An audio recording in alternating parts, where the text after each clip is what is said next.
आसान फरामोश किस्त नंबर 6। जाहिद बिखर गया था। स्टेशन से बाहर निकलते ही इसे यूं लगा जैसे इसके वजूद इसके दिलो दिमाग के 1000 टुकड़े होकर जर्रों में बिखर गए हैं और कुछ टुकड़े शुमाइला की गर्द उड़ाती रेल अपने साथ ले गई, कुछ शहर के धुएं में तहलील हो गए। इसके ज़हन की यकसुई मुकम्मल तौर पर ख़त्म हो गई थी और इसकी समझ में नहीं आ रहा था कि अब वो कहाँ और किस तरफ जाए। इसकी मंजिल गुम हो गई थी और वो घर का रास्ता भी जैसे भूल बैठा था, और अगर वो बच्चों को घर छोड़ना आया होता तो शायद वो घर की तरफ लौटता ही नहीं। बच्चों के ख्याल से वो एकदम चौंका। वो खफ्तान के आलम में जब शुमाइला और शम्स को रेलवे स्टेशन की तरफ हाँकने के अंदाज में लाया था तो उस वक्त इसने बच्चों से कोई बात नहीं की थी। बस घर से निकलते वक्त बाइट से कुंडी लगा दी थी।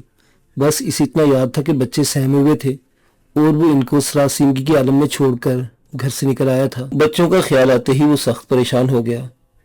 परेशान तो वो पहले ही था, लेकिन अब इसकी परेशानी एक होशो हवास वाले आदमी की परेशानी थी और इसे ख्याल आ रहा था कि बच्चों ने कुछ खाया पिया नहीं था और अब तो इनकी माँ तो है नहीं जो 100 नखरों से इनको निवाले बना बना कर खिलाएगी। अब वही इनकी माँ और बाप भी है। लिहाजा बच्चों के ख्याल ने जैसे आर्जी तौर पर इसके होश बहाल किए।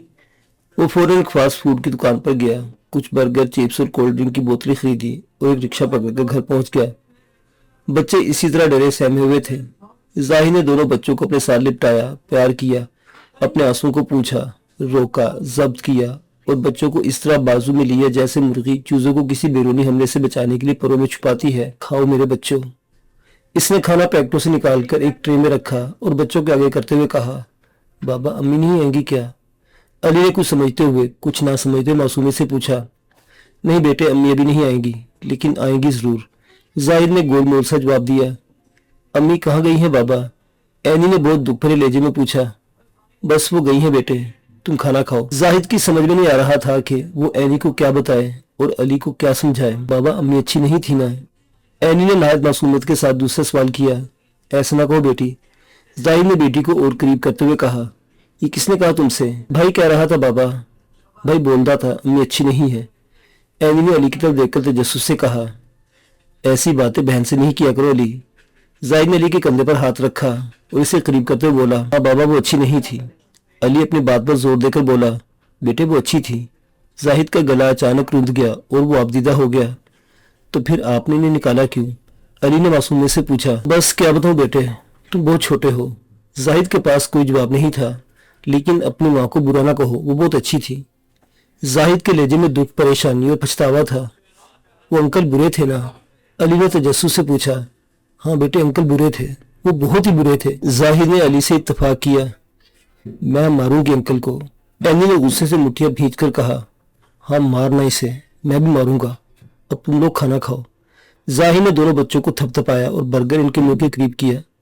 बच्चे बादल नखास्ता खाने लगे। मान टेलीफोन की घंटी बजी।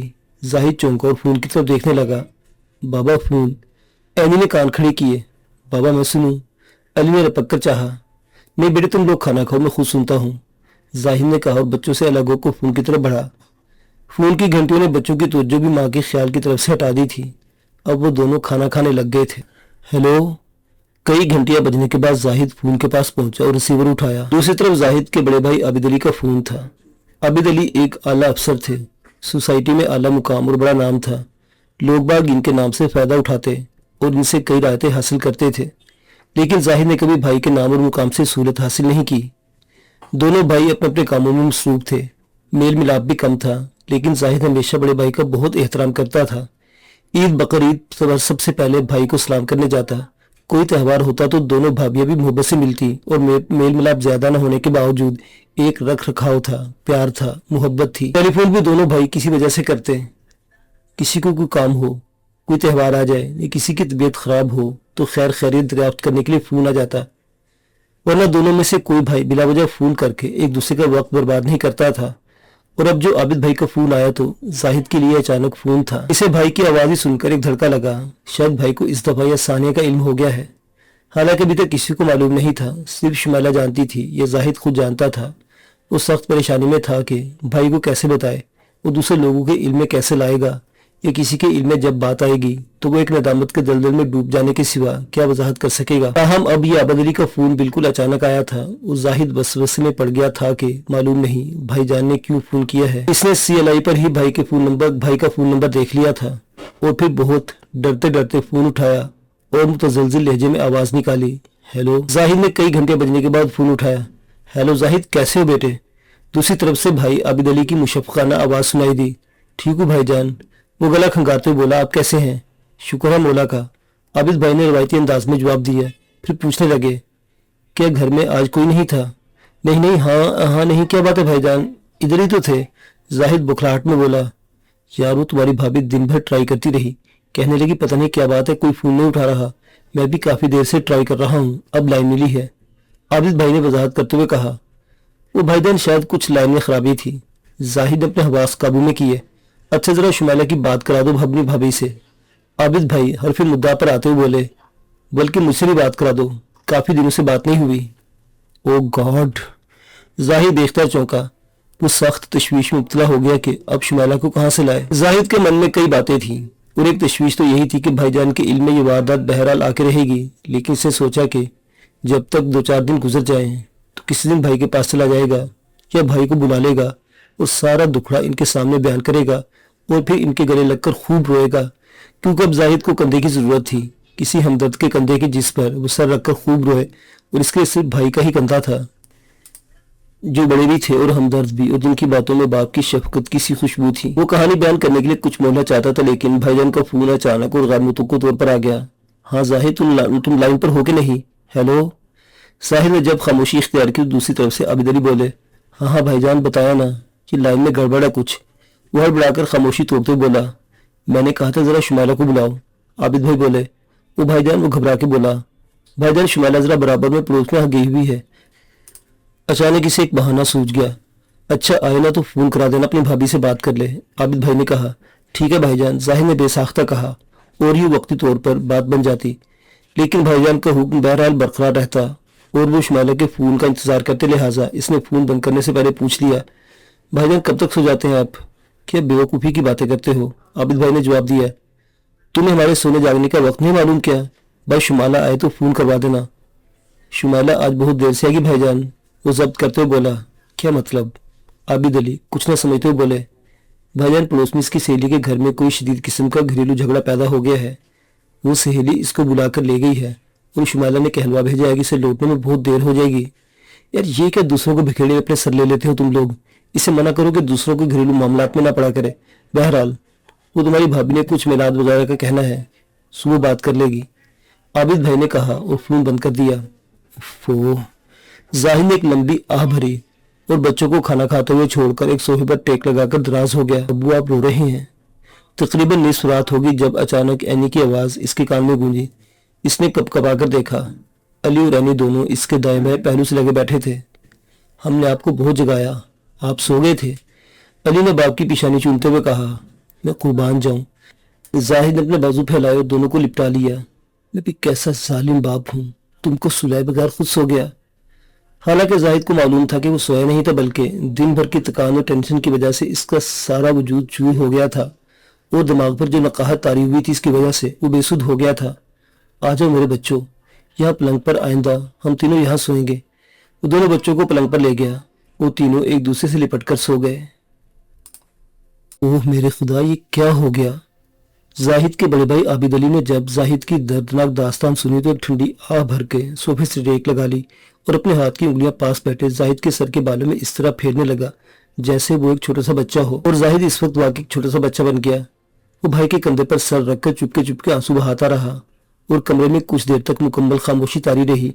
और इस खामोशी के दौरान जाहिद की एक सिसकी वक्फे के बाद एक छोटा सा इर्ताज पैदा कर रही थी। देखो जाहिद, जो हो गया सो हो गया, अब वक्त पीछे तो जा नहीं सकता। आबिद ने तवील खामोशी के बाद कमरे का सुकून तोड़ा और जाहिद की गर्दन को नए शफकत के साथ सहलाते हुए कहा, वो जो कुछ हुआ बहुत बुरा हुआ। हमारे खानदान में 7 पुश्तों तक इस तरह की कोई बात कभी सामने नहीं आई, लेकिन इसका ये मतलब नहीं कि इस तरह की कोई बात कभी हुई नहीं होगी। आबिद अली ने बहुत मायूस अंदाज में कहा, क्या मतलब? जाहिद ने भाई के कंधे से सर उठाया और भाई की तरफ रुख करके टेढ़ा सा होकर सोफे पर बैठा और भाई की बात को बहुत तवज्जो से समझने की कोशिश करते बोला, मतलब यह है कि बुजुर्गों के बकौल अपने पेट से कमीज उठाओ तो अपना पेट नंगा है, आबिद अली ने कहा। लेकिन अब तो पर्दा हट गया ना। जाहिद शिकस्त खुदी के आलम में बोला, तुमने हटाया ना। आबिद तुरंत बोला और कहा, ये तुम्हारी गलती है। जी। जाहिद भाई की बात पर चौंका और आबिद अली वजाहत करते हुए कहने लगा, हाँ जाहिद। जाहिद चौकस होकर बैठ गया और आबिद नहायत फलसफियाना अंदाज इख्तियार करते हुए कहने लगा, मैंने जो अपने खानदान की 7 पुश्तों का नाम लिया है, इसका ये मतलब नहीं कि कभी ऐसा नहीं हुआ होगा, लेकिन समझदार लोग कीचड़ में पत्थर फेंक कर अपने मुंह पर गम नहीं उछालते। भाईजान। जाहिद चौंका। हाँ जाहिद, जो हो गया था सो हो गया।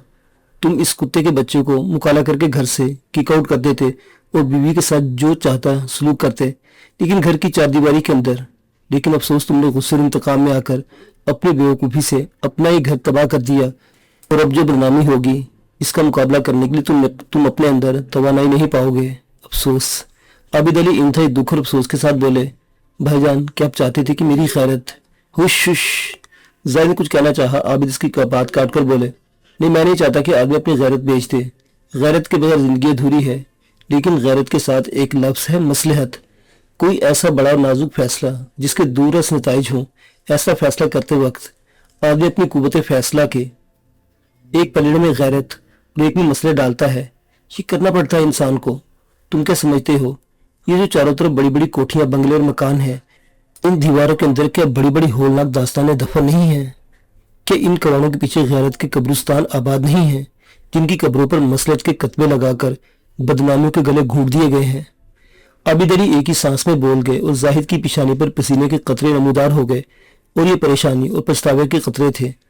वो चुप रहा और आबिद शाही मजीद बोलते गए, जो लोग तुम्हारे पास पढ़ने या तुम्हें जानते हैं, इनका कहना कि तुम्हारे जैसे अच्छे टीचर बहुत कम मिलते हैं। इनके नज़दीक तुम सब्र इस्तकामत का एक पहाड़ होगे, कोई शुबा नहीं, लेकिन तुमने अपनी ज़ात के मामले में सब्र इस्तकामत नहीं दिखाई। इससे ज़्यादा सब्र क्या हो सकता भाईजान? दूसरा आदमी होता तो गोली मार देता, लेकिन मैंने सूरत को हाथ नहीं लगाया। जाहिद जैसे फट पड़ा। वो कहने लगा, फिर भी आप कहते हैं कि मैंने सब्र का मुजाहरा नहीं किया? नहीं किया। आबिद अली अपनी बात पर जोर देकर बोले, अगर सब्र और बर्दाश्त से काम लेते तो यकीनन तुम दुख में होते, लेकिन तुम अकेले दुख झेलते। अब सारा खानदान और बच्चों को अजियत में डाल दिया। अब तुम्हारे पास वो हौसला नहीं जो बच्चों को दे सको, खुद को दे सको। वो हौसला नहीं जो हौसला तुम्हें घर से बाहर निकलने और लोगों का सामना करने में मदद दे। तुमने कांटों की सेज पर चलने का रास्ता इख्तियार किया है।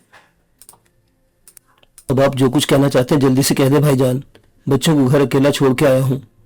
वो भाई की बातों से जी छोकरे झटके के साथ उठा और भाईजान ने कलाई खींचकर दोबारा सोफे पर बिठाया और ताकमन कहा, बैठो। जाहिद भी सोफे पर ढेर हो गया। देखो बेटे, जैसा मैंने कहा है कि जो हो गया सो हो गया, पछतावे से फायदा कुछ नहीं। बच्चों को यहाँ छोड़ दो, मेरे बच्चों के साथ वो खुश रहेंगे। तुम्हारी भाभी अपने बच्चों की तरह इनकी देखभाल करेगी। तुम नए सिरे से अपने कामकाज में मसरूफ हो जाओ और नई जिंदगी शुरू कर दो। आबिद अली ने नहायत हमदर्दी और शफकत से कहा, हाँ जाहिद, बच्चों को यहाँ छोड़ दो। इतने में जाहिद की भाभी भी अंदर आ गई और वो भी गुफ्तगू में शामिल हो गई। इसने हमदर्दी से कहा, थैंक यू भाभी, थैंक यू। जाहिद उठा और नमूने से अपनी भाभी की तरफ देखकर बोला, मुझे हौसला हुआ कि कल अगर मेरे बच्चों पर कोई आड़ा वक्त आया तो आप लोग इनके माँ बाप की जगह इनके सर पर मौजूद होंगे, लेकिन फिलहाल मैंने काली से तवील छुट्टियां ले रखी हैं। बच्चों के पास रहूंगा। टेक केयर, सब ठीक हो जाएगा। जाहिद जब जाने लगा तो आबिद अली ने एक बार फिर इसे दिलासा दिया। उस रात रेल मुसलसल जन्नाटे भरती जा रही थी और शुमैला हमसफर खातून के बराबर मुसलसल आंसू बहा रही थी। आंसू पूछ रही थी और लंबी लंबी सांसें लेती हुई खातून के कान में बोली जा रही थी। इससे अपना सारा दुखड़ा बयान कर दिया था। इसने यही बताया था कि जाहिद से वो बेपनाह मोहब्बत करती है और कभी इसके तस्वुर में भी यह बात नहीं आई थी कि वो जाहिद जैसे प्यारे चाहने वाले और सोने जैसे आदमी की नज़रों से गिर जाएगी। और वो यही कहे जा रही थी कि इसके खुशहाल घराने को किसी की नज़र लग गई और ये नज़र सिर्फ और सिर्फ इस शैतान सिफ्त शमस की लगी थी, जो मालूम नहीं कब कैसे इनकी ज़िंदगी में दाखिल हुआ और इनके चहकते महकते बसेरे को आग लगा दी। वो खातून कह रही थी कि ऐसे ऐसे हजार शमस भी हो तो वो जाहिद के पाँव की खाक पर कुर्बान कर दे, लेकिन मालूम नहीं फिर ये सब कुछ क्यों कैसे हो गया। और अब वो इसी शैतान सिफ्त आदमी के रहमो करम पर एक गाड़ी में बिठा दी गई है और मंजिल का कुछ पता नहीं कहाँ है। शुमाइला को यह भी मालूम नहीं हो रहा था कि गाड़ी का रुख किस तरफ है और कौन से रेलवे स्टेशन से गाड़ी निकल रही है। शमस खातून के मर्द के साथ सामने वाली सीट पर बैठा बहुत मजे ले लेकर बोल रहा था और इसने भी कमोबेश हमसफर मर्द को सारी दास्तान सुना दी थी। आपने अच्छा नहीं किया। हमसफर ने शमस की दास्तान सुनने के बाद कदरे संजीदगी से कहा, अच्छे बुरे की क्या तारीफ है आपके पास? क्या आपने कभी अपनी बीवी? हम सफर ने शम्स को बोलते बोलते टोकर कहने लगा, ये न कहिए। न मैंने ये कहा है कि मैं मर्दों का नेक परवीन हूँ। सबकी जिंदगी में औरतें आती हैं, मेरी जिंदगी में भी आई हैं, लेकिन अच्छे बुरे की तारीफ ये है कि जो किसी का घर उजाड़ता है वो अच्छा नहीं करता। अरे छोड़ो यार, क्या अखलाकी कदरों का लेक्चर लेकर बैठ गए। इसका शोहर भी लेक्चरार है, लंबे लंबे अखलाकी लेक्चर देता था, लेकिन बीवी को संभाल नहीं सका। इसके शोहर को देखोगे तो मैं जानता हूँ। हम सफर शम्स की बात काटकर अचानक बोला, क्या? शम्स चौंका। मैं जानता हूँ। आपने जब जाहिद अली साहिब का हवाला दिया तो मैं पहचान गया। बहुत पढ़ा लिखा और शरीफ आदमी है, लेकिन बेवकूफ़ है। अगर बेवकूफ़ ना होता तो इस तरह अपना और अपने बीवी बच्चों का तमाशा न बनाता, मामले पर मट्टी डाल देता या मुझे मरवा देता। मगर शरीफ आदमी था ना। हम सफर ने फिर लुकमा दिया और इतने में अचानक गाड़ी की ब्रेकें लगना शुरू हो गई। दोनों बातें करते करते चुप हो गए। गाड़ी चलने बाद किसी स्टेशन के अंदर दाखिल होकर रुक गई। आ जाओ, बाकी बातें फिर होगी, नीचे चाय पी लेते हैं, शम्स ने हम सफर से कहा और दोनों नीचे उतर गए। शुमाना बहुत थकान महसूस कर रही थी। इसकी आंखें बोझल होकर डूब रही थी। वो सो जाना चाहती थी, लेकिन गाड़ी के रुकने की वजह से वो भी चौकस होकर बैठी और अपने हाथों से अपना सर दबाने लगी। दर्द हो रहा है? खातून ने अजरा हमदर्दी से पूछा। बहुत सख्त, शुमाला ने कहा। मेरे पास सरदर्द की गोली है, मैं देती हूँ, खातून ने कहा और फिर अपने पर्स से एक पत्ता निकालकर एक टैबलेट निकाली, थर्मास से चाय निकालकर भरा और शुमाला को पेश करते हुए बोली, ये खा लो, अभी मेरे शोहर आ जाएंगे अंदर, इनसे कहूंगी चाय का कप स्टेशन से ला दें, थर्मास में ख़त्म हो गई है। आपकी बहुत मेहरबानी, कितना ख्याल रखती है आप मेरा, शुमाला ने अजराह तफन्नुन कहा। कैसी बातें करती हैं आप? क्या ख्याल रखा है मैंने? सरदर्द की गोली ही दी है, खातून कसरे नफसी से बोली। ये बहुत बड़ी बात है बहन, कुछ लोग दर्द देते हैं, कुछ लोग दर्द का इलाज करते हैं, कितना फ़र्क है दोनों में। शुमाला दुख भरे लहजे में कहने लगी, लेकिन फलसफियाना अंदाज में बोली, आप फिक्र न करें, आदमी ही आदमी के काम आता है और फिर बुरा वक्त किसी पर भी आ सकता है, या फिर बुरा वक्त हमेशा नहीं रहता, अच्छा नहीं रहता तो बुरा भी नहीं रहेगा। खातून शुमाला को ढारस दी। इतने में गाड़ी को एक दो झटके लगे और फिर गाड़ी हरकत में आ गई। रेलवे स्टेशन से बाहर निकलने लगी। बाहर प्लेटफॉर्म पर घुप अंधेरा था और इक्का दुक्का लोगों के साए दिखाई दे रहे थे। किसी स्टाइल पर मध्यम सी रोशनियां भी थीं, लेकिन स्टेशन की निशानदेही नहीं हो रही थी कि कौन सा स्टेशन है। गाड़ी ने ऐसे ऐसे रफ्तार पकड़ ली तो खातून के शोहर ने गाड़ी के साथ साथ दौड़ते हुए दरवाजे की राड पकड़ी डब्बे में सवार हो गया। कहाँ रह गए थे आप? इस बेचारी के लिए चाय मंगवानी थी, खातून ने शोर से शिकायत के लहजे में कहा। कोई बात नहीं बहन, चाय की तलब भी नहीं है, शुमाला ने कहा। और एक बार शुमाला और खातून ने महसूस की, लेकिन इनके बोलने से पहले खातून के शोहर ने अजराह अफसोस शुमाला से कहा, बहन एक बुरी खबर है। और जवाब में शुमाला चौंक गई और टकर हम सफर की मुंह की तरफ देखने लगी, लेकिन चुप रही, बोली कुछ नहीं। जबकि खातून ने तजस्सुस से पूछा, क्या बात है? आपने देखा नहीं? हम उतरे दो थे नीचे और ये एक वापस आया है, हम सफर ने पहले बुझाने के अंदाज में कहा। शुमाला फिर भी मैवे हैरत और चुप रही और खातून ने शोहर से कहा, क्या पहेलियां बुझाते हैं आप? बताते क्यों नहीं क्या हुआ? ये साहिब जिनका नाम शम्स था, ये वापस गाड़ी में नहीं चढ़े, वो स्टेशन से बाहर निकल गए। हम सफर ने जैसे एक धमाके की खबर सुनाई और शुमाला दम्बा खुद रह गई। रेल ने सीटी बजाई जो बाहर कम और शुमाला के कानों में ज्यादा बजने लगी।